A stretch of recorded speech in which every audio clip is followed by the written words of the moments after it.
You know, we're in the heart of summer, and it's a great time to go outside, especially with this weather, to enjoy food outdoors with the family. Registered Dietitian Sarah Remmer is here to help us with our summer food safety to make sure we protect the family from foodborne illness, which is something we really don't think of really as much as we should. We don't think about it as much as we should, but there are over 4 million cases of food poisoning a year in Canada. Wow! So we do need to think about it, and I think a lot of times it's passed off as the stomach flu, which it's actually not. It's foodborne illness. And it can come from any type of food, not just animal products like meat, fish, poultry, and dairy. It can come from fruits and vegetables. It can be in water, and even in flour, which I'll talk about. Okay. Yeah. So where should we start when we're thinking specifically of eating outside or in the summertime? For sure. Well, there's lots of things we can do to protect our family from foodborne illness. So I'll talk about the grocery store, coming home, and then cooking, and what we can do to prevent foodborne illness. Super. So starting in the grocery store, I mean, first of all, you want to wash your hands before you're handling any food. Yes. So you want to wash your hands throughout the whole process, handling, preparing, cooking. Okay. When you're at the grocery store, make sure that you're picking up those perishable items, so meat, fish, poultry, and dairy, at the very last minute, because they need to stay in that. Cold. They need to stay cold. You don't want them in the danger zone, which I'll talk about. Okay. And if you have a long drive home, make sure that you have some sort of insulated container or cooler with ice packs to put that meat in for the drive home. And if it's really hot out, you don't want it to be sitting in the heat. Right. The other thing is stock up on non-perishable nutritious items so that they're not taking up space in the cooler or in the fridge. So things like healthy granola bars. I love Kind bars. I love, you know, fruit and veggie squeezy packs that are unsweetened. I love fruit sauces. Those are great nutritious things that you can take with you on a road trip or camping that you don't need to refrigerate. These Shakers drinks from Baby Gourmet are new. They're essentially 80% whole milk. Whole organic milk.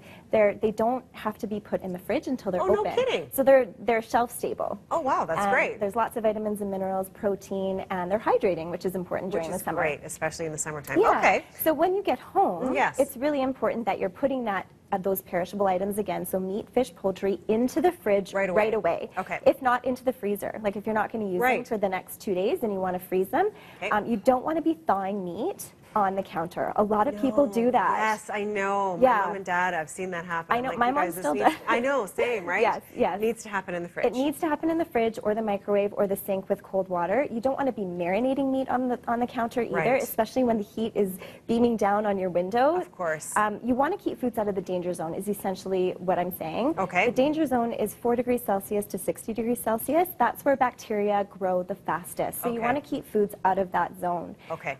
Fruits and veggies, you want to be rinsing them. You don't need to wash them with soap and water, but you do want to rinse them. Even fruits and veggies that have that rind that you're not going to eat, there's cross-contamination when you cut into them. Of course. Yeah, so that's really important.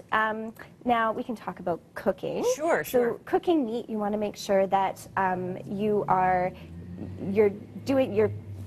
heat kills bacteria, right? Does. And so it's really important that you're cooking your meat to the right temperature. Right, especially with the barbecue, right? That's right. Yeah. And you want to be using a digital meat thermometer. You also want to, if you're marinating your meat, you want to make sure that you set aside some before it comes in contact with that raw meat. So you don't want to be reusing any marinade that's come into contact. I've seen that, and I'm like, no. And also tongs or any utensils or cutting boards that have come in contact with raw meat, you want to wash it really, really carefully before you use it with that cooked meat so that you're not getting that cross-contamination. Now, we've only got a couple seconds left, so let's get to some of this business over here, particularly the flour. Yes, very, very important. So flour, a lot of people don't think about flour as a raw product. That's true. It's raw. It's raw, so there can be bacterial contamination. So you just really want to make sure that you are cooking any baked goods using flour. So don't eat that raw cookie dough. As much as you want to, do not do it. And make sure your kids don't either. So just like you would wash your fruits and veggies, just like you would cook your meat, you want to make sure that you bake those baked goods using flour. Absolutely. Wonderful. And we saw that with the recalls as well. The flour can be contaminated. Sarah, thank you so much. So much wonderful information here. Enjoy the outdoors. Just do it safely. That's right. Thanks so much, Sarah.